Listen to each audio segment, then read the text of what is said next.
हिंदी साहित्य के विद्यार्थियों के लिए आज का हमारा विषय है भक्ति काल के अंतर्गत सगुण काव्यधारा तथा निर्गुण काव्यधारा की जो दो शाखाएं थी, उसमें निर्गुण भक्ति काव्यधारा की प्रतिनिधि शाखा या महत्वपूर्ण शाखा जिसे हम संत काव्यधारा के नाम से जानते हैं, उस संत काव्यधारा की प्रमुख विशेषताएं क्या क्या रही हैं। इससे पूर्व के व्याख्यान में हमने संत काव्यधारा के प्रमुख कवि कौन कौन हैं उनके बारे में अध्ययन किया था।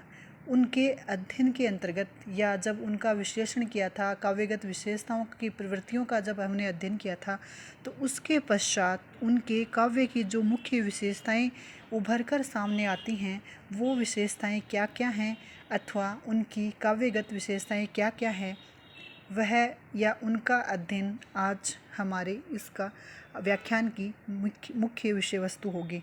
संत काव्य हिंदी साहित्य को आदिकाल की समाप्ति के मोड़ पर अपना पथ संधान करता हुआ दिखाई देता है। इस काव्य में संतों की सहज, अकृत्रिम तथा आध्यात्मिक वाणी का प्रकाशन हमें दिखाई देता है, क्योंकि इनकी अनुभूतियाँ सीधी जनजीवन से जुड़ी हुई तथा समाज के कल्याण से अपना संबंध रखने वाली हैं। अनेक संप्रदायों को आत्मसात करने वाली इस धारा में धर्म व संप्रदाय की शास्त्रीय विवेचना तो नहीं है, किंतु यह अपने अनुभूत सत्यों की नींव पर खड़ा सशक्त काव्य है, जो अपनी अलंकारहीनता, भाषा सौष्ठव और सामाजिक साधन शाश्वत मूल्यों से युक्त है। इसी कारण हिंदी साहित्य के इतिहास में संत काव्य परंपरा अपना महत्वपूर्ण स्थान रखती है, जिनकी प्रमुख विशेषताओं में प्रमुख या प्रथम विशेषता है ईश्वर में विश्वास रखना। संत कवियों ने एक ही ईश्वर में विश्वास किया है। वह एक है, न उसका रूप है न उसका आकार।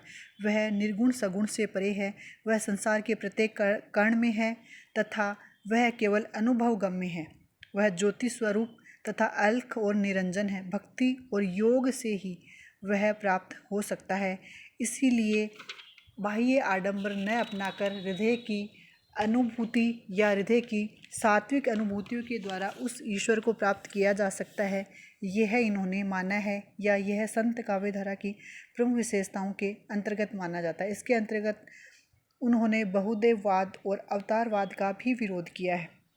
संतों ने अपनी साधना वाणी के प्रचार के द्वारा या उस समय की राजनीतिक परिस्थितियों का प्रभाव उनकी काव्यधारा पर हम कह सकते हैं कि जिन्होंने बहुदेववाद और अवतारवाद का विरोध किया तथा एकेश्वरवादी धर्म अपनाकर अपना प्रचार प्रसार किया।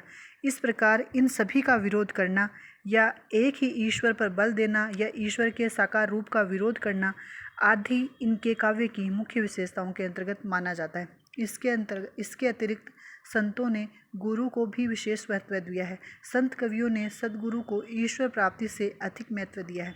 इन संतों का विश्वास है कि गुरु कृपा के बिना राम से साक्षात्कार या मिलन नहीं हो सकता। संत कवियों ने गुरु को परमेश्वर के समान ही मान दिया है।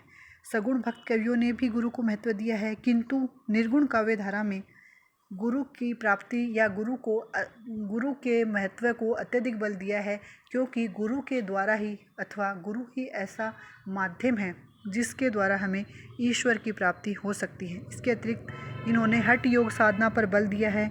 इंद्रिय निग्रह तथा श्वास क्रिया का उचित संचालन करते हुए मन को एकाग्र कर परमात्मा के द्वितीय स्वरूप में लीन होने की क्रिया को इन्होंने हठ योग कहा है।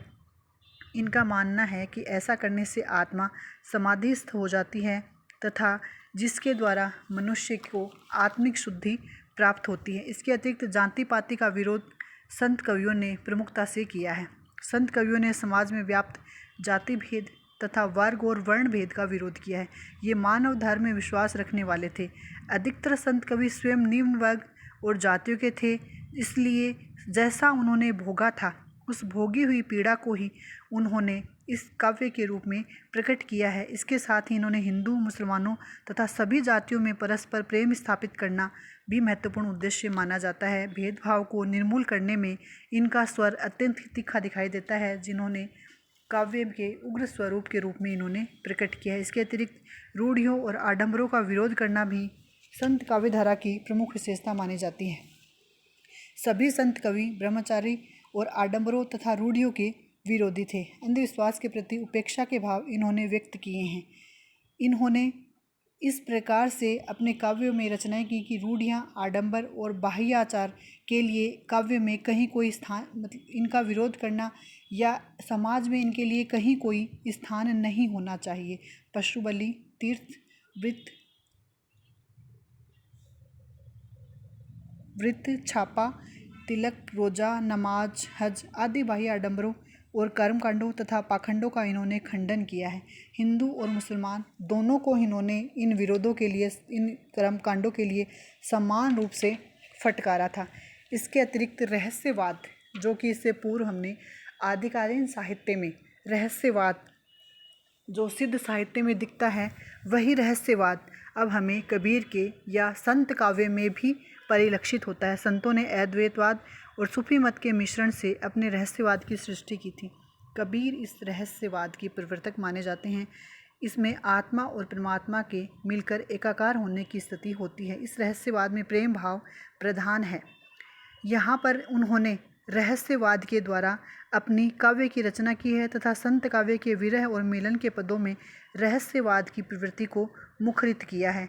इस प्रकार नारी के प्रति उपेक्षा का भाव, सूफी मत का प्रभाव या वियोग श्रृंगार की मार्मिक उक्तियाँ, समाज सुधार की भावना आदि अनेक और भी कई विशेषताएं हैं जो संत काव्य धारा में प्रमुख रूप से दिखाई देती हैं। इस प्रकार संत काव्य सामाजिक, धार्मिक, राजनीतिक और साहित्यिक दृष्टि से महत्वपूर्ण है। अज्ञान, अशिक्षा और अनैतिक के इस युग में संतों ने ज्ञान और कर्म की जो मशाल जलाई थी, वह युगों युगों तक जलती रही। इन्होंने धर्म के सहज, स्वाभाविक तथा निश्चित रूप का संकेत किया तथा अपनी सहज अनुभूतियों को सरल भाषा में लोगों के सामने रखा।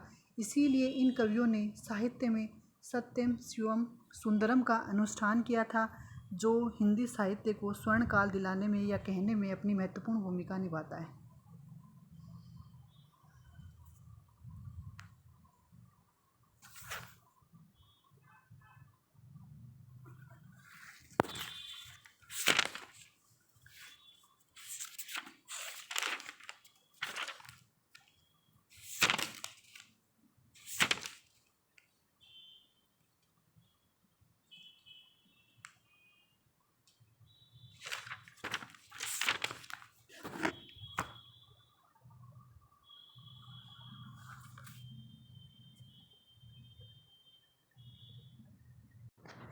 इस प्रकार संत काव्य धारा की प्रमुख विशेषताओं के अंतर्गत जितने भी कवि हुए हैं या जितने भी संत कवि हैं, उनकी जब विशेषताओं का हमने अध्ययन किया था, तो सभी ने आचरण की शुद्धता, रूढ़ियों का विरोध और मानव धर्म आदि बातों का विशेष ध्यान रखा है। ये वही कवि हैं जिन्होंने जाति पाति, धर्म संप्रदाय आदि सभी भेदभाव को भुलाकर एकता, समानता, भक्ति, आचरण की शुद्धता और वैचारिक स्पष्टता पर जोर देकर समूचे समाज को एक सूत्र में बांधते हुए एक मानव संस्कृति की स्थापना पर विशेष बल दिया था।